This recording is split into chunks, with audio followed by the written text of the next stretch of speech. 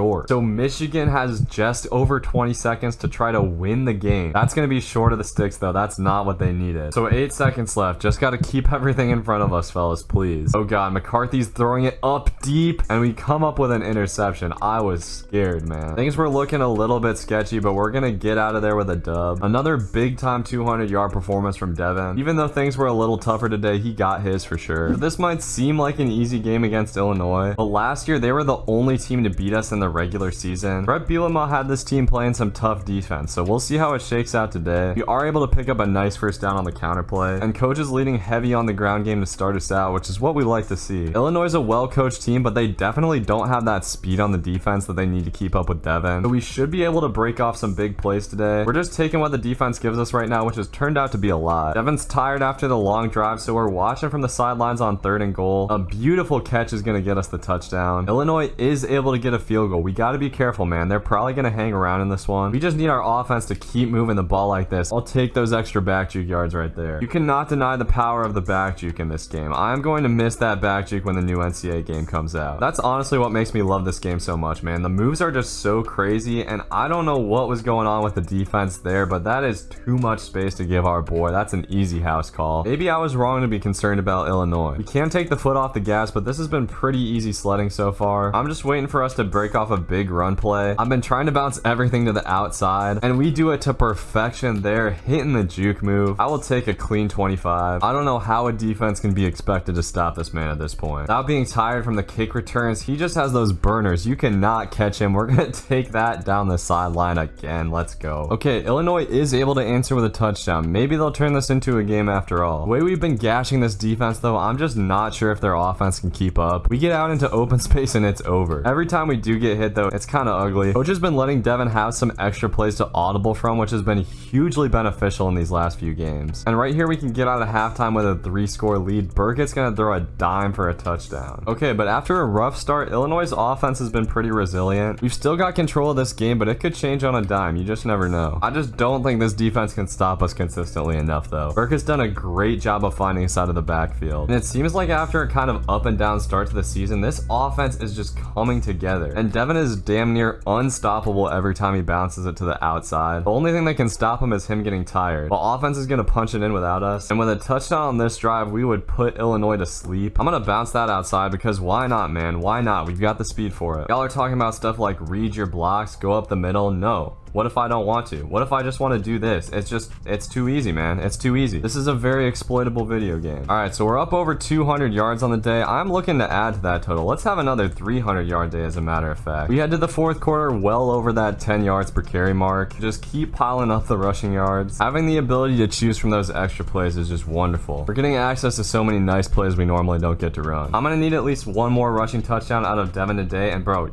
y'all see what that defender is doing? Hold up, man. I just had to check because, bro, like, that was terrible. All right, let's hit 300 on the day, man. Let's get it. I'm gonna keep bouncing it outside. Let's shake. Let's get out of there. How about 350 on the day, man? I think we can do one better than that. Are we out of there? That might be our longest touchdown ever. Let's go, man. We are not done yet. Coach, do not take me out. All right, we've got a chance. We've got a chance to do something crazy, fellas. 70 more yards, and we will be at 400 on the day. Those are Monty Ball numbers. Let me get around the outside again. This slow defense, bro. We cannot take a knee here. Coach has got to keep feeding me the ball. This is the slowest defense we'll play all year, man. This is our best chance. Let me just zigzag out of there. Let's go, bro.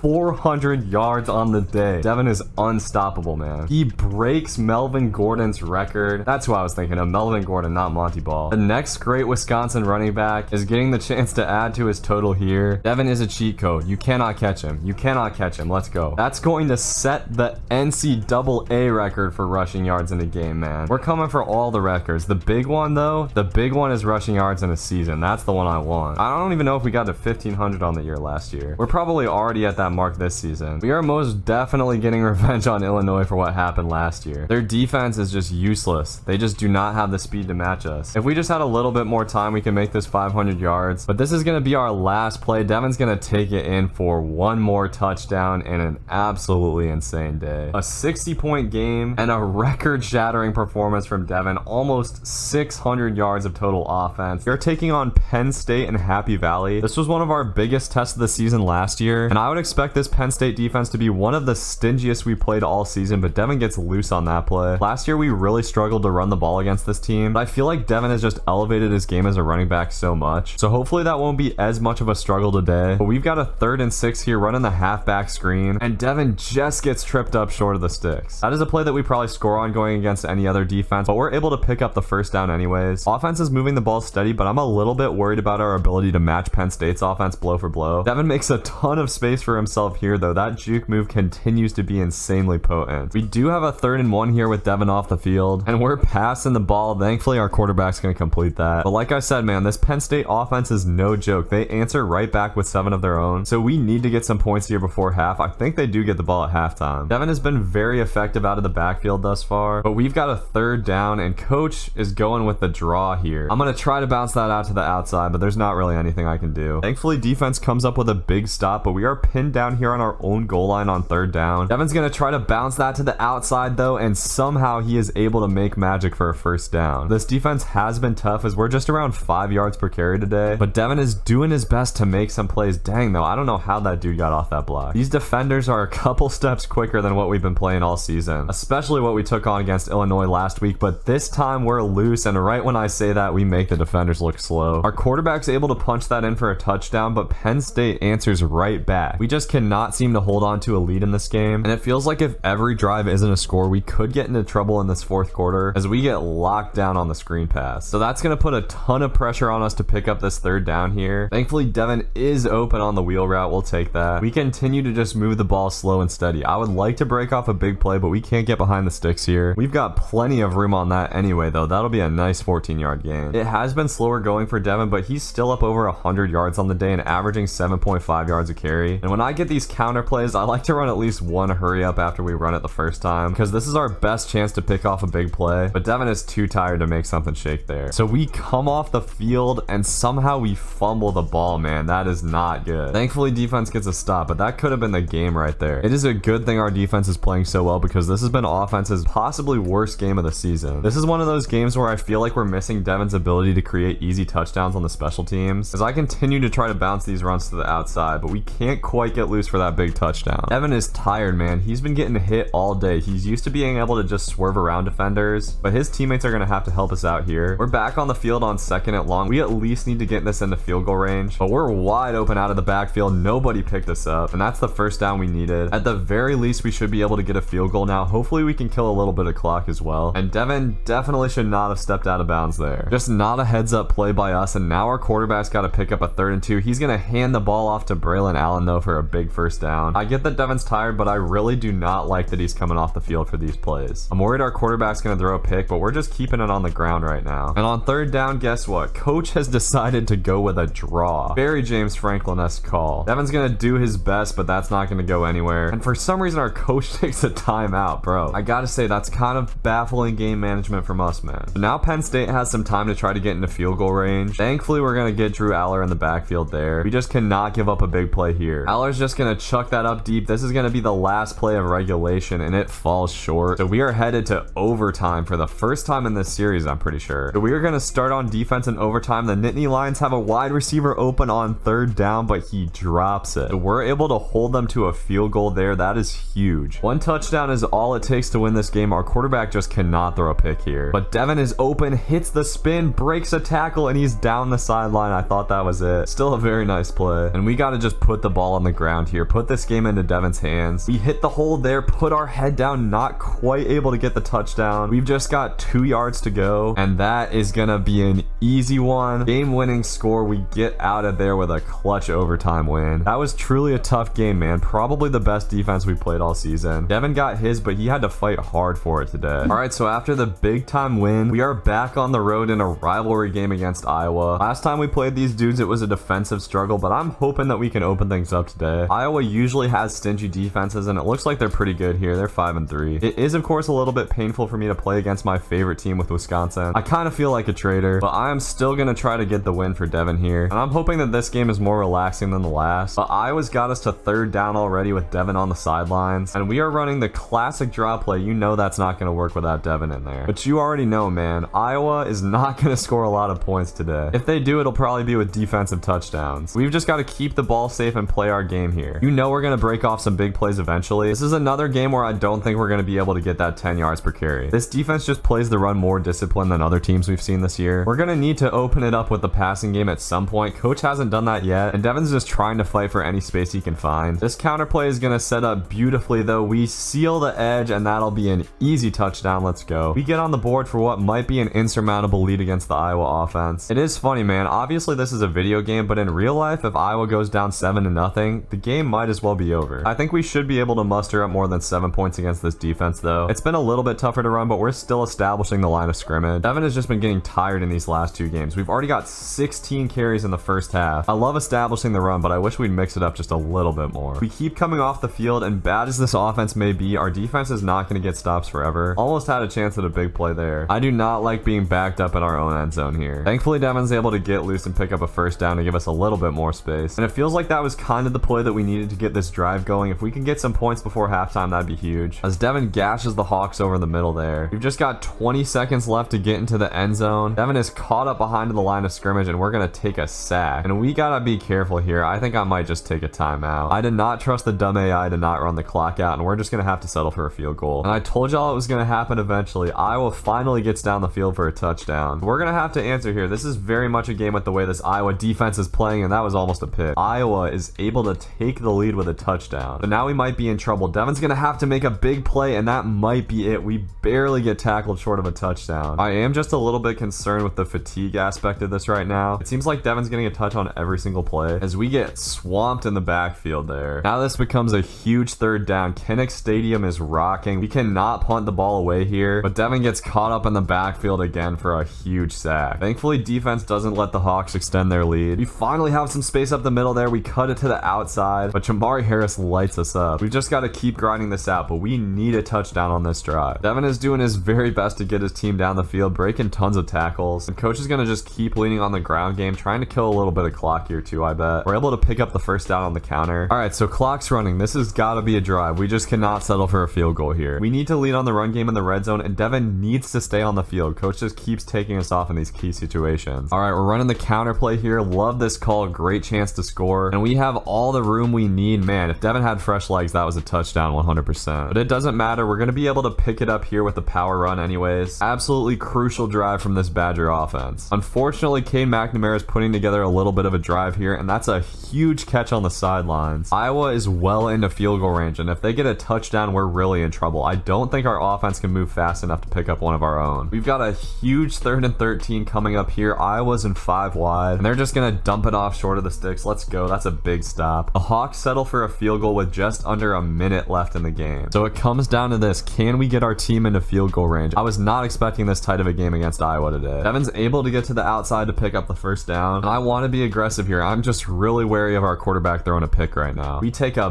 bad sack there. So now we're behind the sticks. Iowa's giving us a press look here though. Low-key, we could get something going deep. Devin's open over the middle, but that is a terrible throw from our quarterback, and now the Hawks are near field goal range. Man, if he just put that ball on the money, that was a touchdown, but that was an absolute duck of a throw. We got to keep Iowa out of field goal range for 14 seconds. They probably just need to pick up around 5 yards, and they're gonna get it here. All right, we need a sack on this player. We need them to mess up the clock or something. McNamara's back in the backfield, and oh, I thought that was the sack we needed. All right, so it comes down to the field goal. I'm gonna sim it, and he misses it. Let's go, man. The sim cheese comes through clutch for us. All right, so we head into overtime, and Iowa is only able to muster a field goal to start it out. So we just need 7 for the win. 2 overtime games in a row, man. I did not expect this in the back half of our schedule. Thought we'd gotten all the hardest games out of the way, but Devin's gonna get to the edge here for yet another game-winning touchdown. An absolutely crazy couple of games, but we get it done, keep our national title hopes alive, and escape Kinnick Stadium with a win. Very similar to last game, Devin got his almost 200 yards, but it was on 31 carries. So after 2 very tough games, we are taking on Minnesota in the snow. Hopefully this will be an easier day, and we're getting things started right with a cutback touchdown to the right side. Let's go. After a couple of nail biters, I feel like we're due for a blowout where we have one of those 300-yard days. We can't sleep on Minnesota because it's a rivalry game, but this defense is not the same as what we've seen the last 2 weeks. I'm hoping we can break off a lot of big plays today. One of my goals for the season was to get to 10 yards per carry, and these last couple of games have not helped out with that. We need to take advantage of when we got these counter plays and outside runs to get us out into open space. But speaking of open space, space. We somehow made a ton of it on the draw, and we're gonna take that to the house. That's just what I was looking for. The juke move continues to be unstoppable for Devin. You know, the last couple of seasons, I've really been worried about locking down the Heisman in the last couple of weeks, but this year it's almost no question. Devin is most likely gonna win his 3rd Heisman trophy in a row, which is absolutely crazy to say. And you've kind of got to wonder, what is he thinking for next year? Obviously, his draft stock is pretty high at this point, but he could have the chance to win 4 Heisman trophies, which would be an unbeatable record. One thing I know for sure is Devin is going to want to get a national title before his run at Wisconsin is over. Hopefully this can be the year that we do that. I don't know if this team is better than last year's team, but Devin is definitely much improved, and I think that should give us the edge in postseason competition this year. It all sort of depends on who we run into, and we're getting to the outside here, waiting for another big play, man. I know it's coming soon. Already 130 yards for Devin in the first half. Like I said, man, we are eyeing that 300-yard game right now. Devin did come off the field with about a minute left, and somehow Minnesota got the ball back and scored. So just like that, this is a close game. We might be on upset alert here. And our quarterback throws a terrible pick to the other side. I don't know what's going on. Burkett has 3 interceptions on the day. Definitely his worst game of the season. Thankfully, defense has been stepping up for us. But at this point, I don't see the reason to throw the ball at all against Minnesota. Let's just keep it on the ground, man. Devin's gonna bust off a big play eventually. This might be it right here. We shake it for a 20-yard gain. Just a couple more big plays and we might have that 300-yard game. The draws have been working much better than they did last year. Devin's just able to create space that most running backs cannot create. But we are gonna need to pick up this 3rd down, and Devin is open out of the backfield, goes up top for a big catch, and now we can just punch it in with the ground game for an easy touchdown. Hopefully defense can get us another stop here. They do just that, and we are back in control of this game, fellas. I'm trying to turn this into a blowout, so we got the chance to just pad the stats. 3 touchdowns already, and Devin is hunting for more. He hits a move to the outside, and it is a foot race down the sidelines. Nobody can catch number 7. Let's go. I'm telling you right now, a 300-yard day is in order today. We're up to 250 at an 11 yards per carry clip. We've got space again here, gashing him up the middle for a 15-yard gain. After offense has been up and down the last couple of weeks, Devin is looking completely unstoppable today. And that's a great block by my lineman. We get to the edge again. Not quite able to break it loose for a touchdown, but another big gain. Just 8 more yards to get to 300. Man, we might even be eyeing 400 again. That'll put us over 300 for sure. Braylon Allen does steal our touchdown, but we're back on the field with a chance to just crush the clock, and my wide receiver makes a crazy block for me. We're gonna do way more than crush the clock. Another absolutely huge play, 75 yards to the crib, and we break Melvin Gordon's school record for rushing yards in a season. Let's go. I set my goal for 2,000 on the year, and we destroyed that. We are eyeing another 400-yard game. Mind you, man, coming into this season, I don't think we had a single 200-yard game throughout Devin's entire career. So the fact that we're at where we're at now is pretty crazy. As surprised as everyone was about coach's decision to not put Devin on the return team this year, I think it's very clear that it was the best decision for Devin's NFL future, because right now he is establishing himself as one of the best running backs in college football history, and that might be 500 on the day. I'm not sure, man. That's 84 yards. How many yards did we get? We have to have broken the rushing record again. 470 yards on the day. I don't know if that's more than we had against Illinois, but that is pretty crazy. Look at this stat comparison from last year. This is a crazy leap. People are going to be testing Devin for PEDs. So we are just 1 game away from the conference championship game. The last time we took on Purdue, we had not 1, not 2, not 3, not 4, not 5, not 6, but 7 kick return touchdowns. So we already know these dudes are slow as hell. We're going to crack it open on the first play. Against those quicker defenses like Iowa and Penn State, we might struggle a little bit, but taking on these less athletic defenses, absolutely no chance to stop us. This game has blowout written all over it. I don't think Purdue is going to stop us a single time today, as Devin hits a nasty backspin there. I'm hunting for another touchdown here. We're running a misdirection play. We're able to make that guy miss, but can't quite get loose. You could tell Devin was tired on that last play, but offense easily scores without us. This Purdue team is just not playing inspired football right now. At 4-7, they're not really playing for anything more than pride, and we are looking to take that away from them. We're down the sidelines. Devin is breaking crazy tackles. This offense is going to be absolutely humming going into conference championship week. We love to see it. Devin has calmed down a little bit since that first play, but with plenty of room here, we are going to blaze down the sidelines for another big gain, averaging like 15 yards per carry right now. Even after a couple of tough games, we are well over 10 yards per carry on the season at this point. The question is going to be, what will we do against those teams like Georgia? A team like Purdue just does not have the athletes to keep up with Devin. They're simply not fast enough to touch him. And it's sort of easy to forget right now that just a couple of weeks ago, our offense defense was getting locked down by Iowa. We do look like the number 2 team in the country right now. I think we're playing our best football at the right time in the season, but 24 seconds is feeling like plenty of time right now, especially when nobody is going to bump me off the line at all. We should be able to take this to the house, but that dude took a great angle on us. Just got to punch this in real quick, pad the Heisman stats just a little bit more, because our quarterback throws a great ball there. Easy money. After a couple of rough games, our quarterback is 10 for 10 today, and that'll be another big touchdown for Devin. This time the angle isn't going to help out those DBs. 75 yards to the casa. Man, what is the all-time NCAA single season rushing record? That is my question, bro, because that's what we're going for at this point. Oh man, a very rare fumble from Devin. That was a crazy animation. It's all good though. In my mind, nothing really matters except for Devin's rushing yards right now. We are averaging 20 yards per carry in this game. Some of y'all might say this is not realistic. Turn up the sliders. Nah, I don't care, man. I'm going for the most outlandish stats we can possibly get. I wouldn't want it any other way. Purdue is keeping this score too respectable right now. I want my 50 spot, man. We're down the sidelines again. You know what?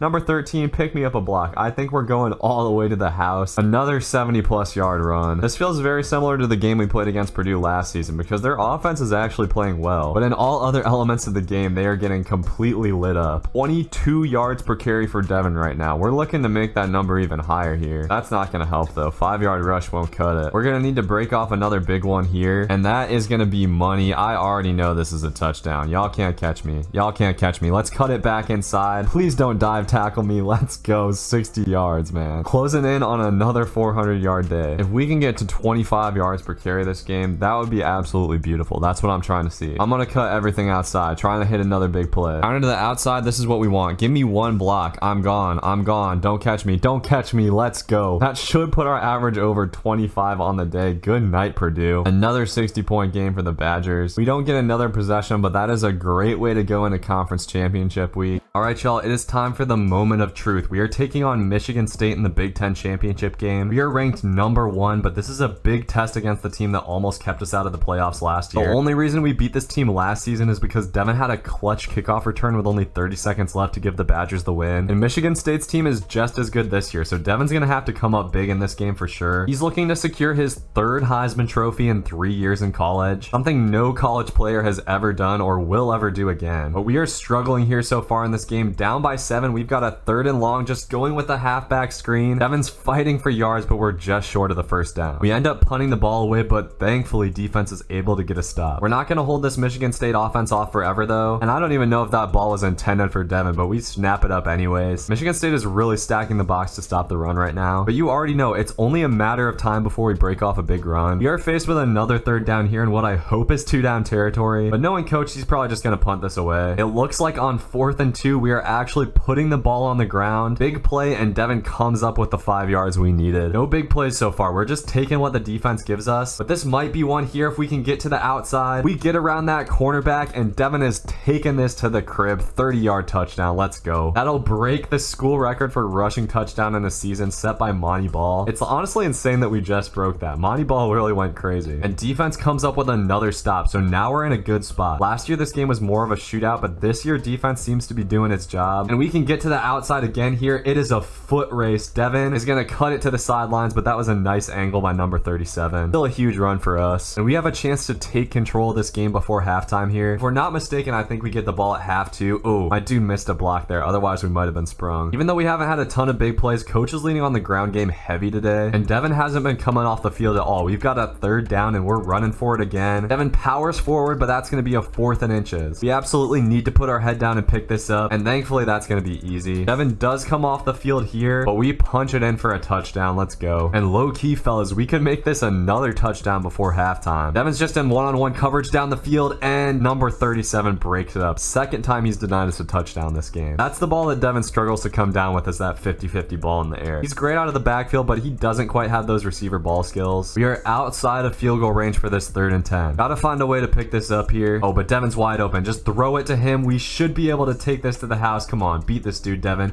Beat this dude. Let's go. We are gonna take that in for another one. 47 yards to the casa. Absolutely huge touchdown before halftime, and we might have the chance to add on here if we can break off a big run. We get to the corner, and Devin bust open a 70-yard run to seal the half. Let's see, man. Nope, that's going absolutely nowhere. An excellent half, though, and we get the ball right back on the kickoff. One more touchdown in this game could be nearly over. We haven't been able to break off that huge touchdown that we've been breaking off in the last couple of games, though. I'm waiting for that 70-yard touchdown run in this game. I know it's going to come at some point. On 3rd and 7, we're running the screen. Can we shake to get out of there? Devin stiff arms a dude and picks up the first down against all odds. We're faced with another 3rd and 6 here. Thankfully, we are in field goal range, and the incompletion is going to make it 4th down. Our kicker's going to knock it through to make it a 17-point lead, though. Michigan State does finally answer back, but we've got great field position coming out here late in the 3rd quarter. Coach is trying that halfback screen again, and Devin spun the wrong way. I did not mean to do that. That puts us way behind the sticks, and now we've got a tough 3rd and 9. Thankfully, we're able to pick up the first down, and I don't know if Michigan State can come back if we score a touchdown here. We're just going to take that counter play up the middle for a nice gain. It feels like we haven't even been able to break off that many big plays, but Devin still has almost 10 yards per carry. On 2nd and goal, we're going to get the ball on the outside on the pitch play, and that is the perfect play call because we can outspeed everyone easily. That one might just seal up this game, but it is never over till it's over. Michigan State scores instantly. We should still be good here, but we got to be able to chew a little bit of clock. Also, I'm trying to break the NCAA rushing record, so I would like to get Devin a few more yards here. We get stuffed in the backfield. Oh no, somehow we pick up the first down. The game said we were tackled for a loss, but it still gave us the first down. A big missed call by the refs, and we've got blocking to the right side. 34 picks up another block, and that was an absolute clinic on sealing the edge. That is as easy of a touchdown as Devin's gonna get, and we close out the Big Ten championship with a bang. This 200+ yard performance should also definitely cap off Devin's Heisman campaign. He deserved it the last couple of years, but this year it's a no-doubter. Now that we've got a comfortable lead, I would like to break off another touchdown before we get out of here. Coach is just feeding Devin the rock with 2 minutes left, trying to get us those stats that we need. I'm gonna continue to bounce it to the outside, pick up a clean 15-yard gain, get us down into the red zone. All I'm gonna say is Devin better not come off the field here. I want every last one of these yards. All right, we do come off the field here. We're just gonna have to sim it out, and that will be it for the Big Ten championship game. We stomp Michigan State, and we're gonna be headed into the playoffs as the #1 team in the country this year. Devin had a clean 270 plus 100 yards through the air on the day, 4 touchdowns, and it is time to see if we will win our 3rd Heisman Trophy in a row. No shot, Devin just got robbed. 12 first place votes? Are you kidding me? This was our best season by far, and we don't win. Who do we lose to? How did Devin go down after that performance, bro? That makes no sense. He had 270 yards in the Big Ten championship game. Jalen Daniels didn't even have that crazy of a season. Devin had more rushing touchdowns than he had passing touchdowns. 260 yards per game, 11 yards per rush, bro. So the good news is Devin is going to get the chance to prove that he is the true Heisman winner here as we take on Jalen Daniels and the Jayhawks. You're probably wondering why 10-2 Kansas is in this game, but the top 25 was extremely messy this season. I can already tell that Kansas's defense is tough though. They've come up with a couple of big tackles, and we're gonna have to punt it away on the first drive. Thankfully, Jalen Daniels isn't able to go anywhere, and we had a huge hole up the middle there. I'm just waiting for that big play, fighting the temptation to bounce it outside every time because our holes up the middle have been excellent. We are calling the counter here. It doesn't look like we have numbers, but some excellent blocking is gonna spring us to the outside for a nice little first down, plus another 8 on the end there. I have a feeling these boys aren't gonna be scoreless for long, so we need to get something on this drive. And on 2nd down, I am loving this unbalanced look. Devin is wide open out of the backfield, and nobody can hang with him. We're putting together a nice, slow, sustained drive here. But we're gonna have to pick up this 3rd down on the edge of field goal range. Devin finds some space to the outside, but Burkett doesn't even look at him. So we're gonna have to settle for 3 on our 2nd drive of the game. So Kansas is able to go down and get 3, but who would have thought with Heisman contenders on both offenses, this has turned out to be a kind of defensive game. Devin has 50 yards, but this is just about the most he's been stifled in recent memory, and that could have easily been a pick. Burkett's able to fit it in for the first down. The thing about this game is Devin has literally had to serve as the entire offense. He's had every single reception and every single carry so far, and you can tell he's getting a little bit tired. He is able to hit a nice juke there to pick up some big yards. I'm just waiting on that big play, and this stretch play could be it. He hits a nasty back juke, and we're only going to get tracked down because number 5 is fast as hell. That's a huge play though. The back juke in this game is maybe the most disgusting move ever portrayed in a football game, as we are going to put our nose down to pick up the first down there. Despite the tough sledding, Devin is up to 87 yards, and our fullback picks up a beautiful block. We're going to stroll in for an easy touchdown to take the lead. Let's go. Kansas does answer back with a 3, so offense has got to keep it pushing here. And we just broke the school record for receptions in the season coming out of the backfield. We are trying to set every Wisconsin record out here. Might as well add to that here with a minute and a half left in the second quarter. As Burkett's gonna find us, we hit a nasty spin move and we're down the sidelines. Once again, we barely get pushed out. This Kansas defense has a little bit of speed on it. They've been saving plenty of touchdowns, but Devin is indeed getting his in this game, definitely winning the battle of the Heisman contenders so far. And with Devin on the sidelines, Burkett is gonna connect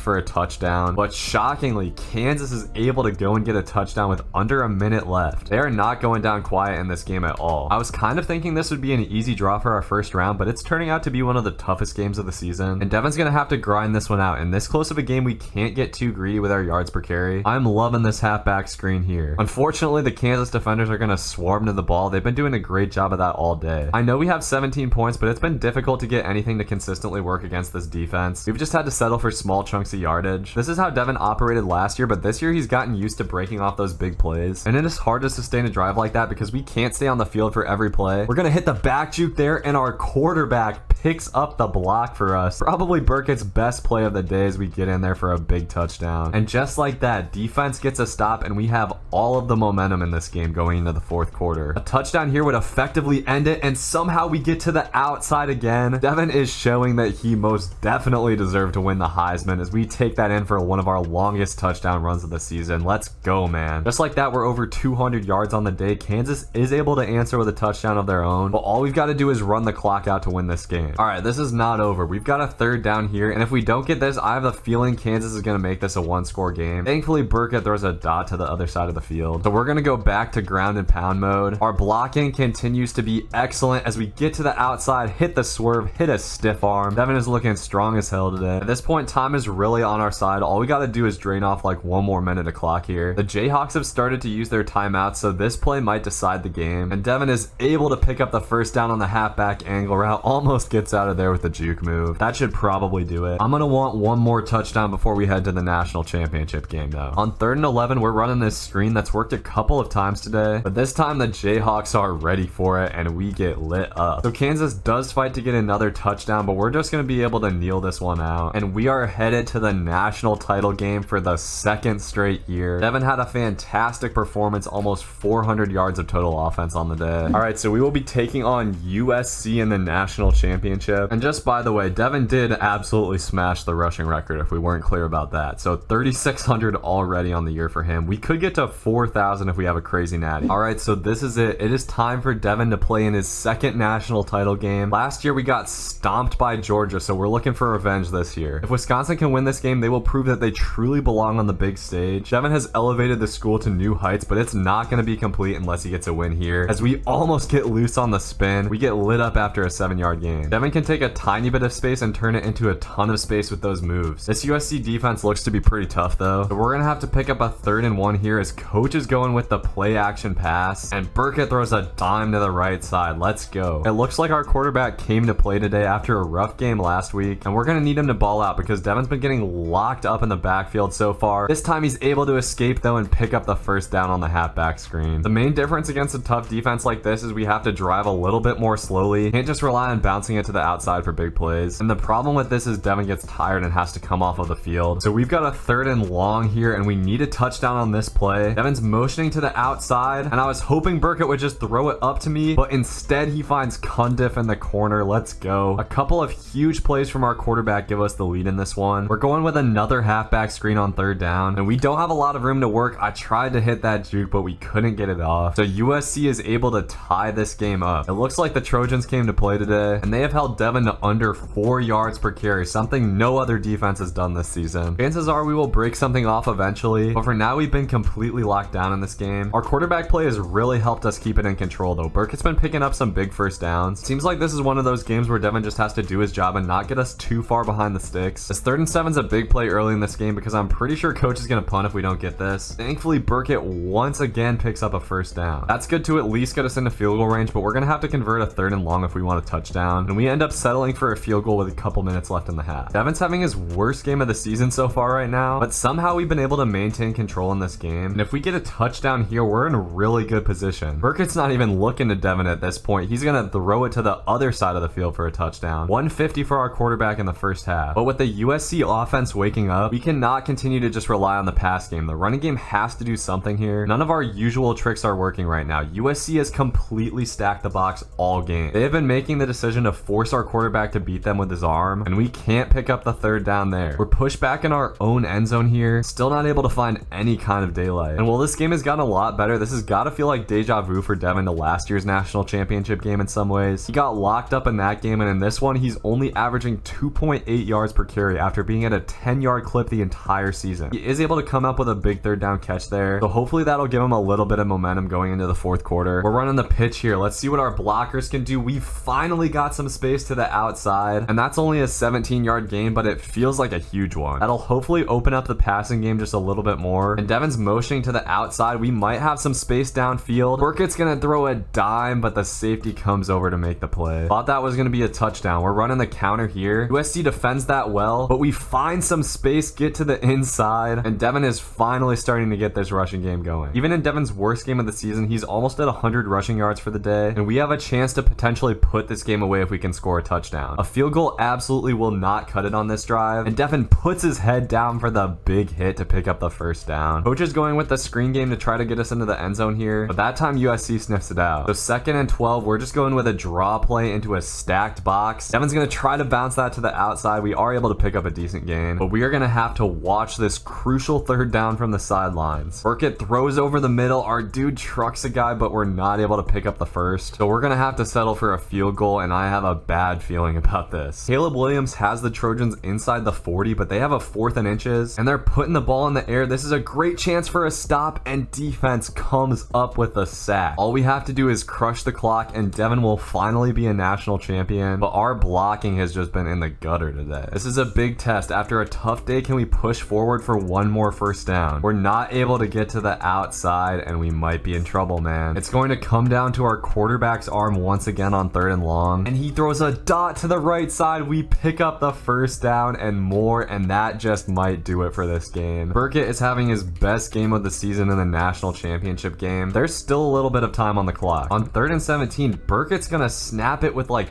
20 seconds left on the play clock, but Devin hits the juke, and finally we are going to be able to break it open for a big touchdown in the most clutch moment of the game. Devin is going to fulfill his promise and take Wisconsin to the national championship, and we are just going to be able to kneel this one out. The Wisconsin Badgers take it home in a tough game against USC, and Devin had a rough day, but he was able to come through when it counted for the big touchdown. Our quarterback absolutely balled out today as well. After having the greatest season at the running back position in NCAA football history, but somehow getting robbed of the Heisman Trophy, Devin Callier has some big decisions to make. He would surely be a top pick in the NFL draft, but on the other hand, he could make college football history by coming back and winning a 3rd Heisman. Wisconsin is paying him enough in NIL money to consider coming back on the football field, but Devin's first decision is to end his college basketball career. Taking the Badgers to a natty in basketball would be great, but he can't risk jeopardizing his football future anymore. In the end, Devin does decide that he wants to put his name in the history books forever. He's going to come back to Wisconsin to reclaim the Heisman Trophy that was stolen from him and shatter his seemingly unbreakable rushing records.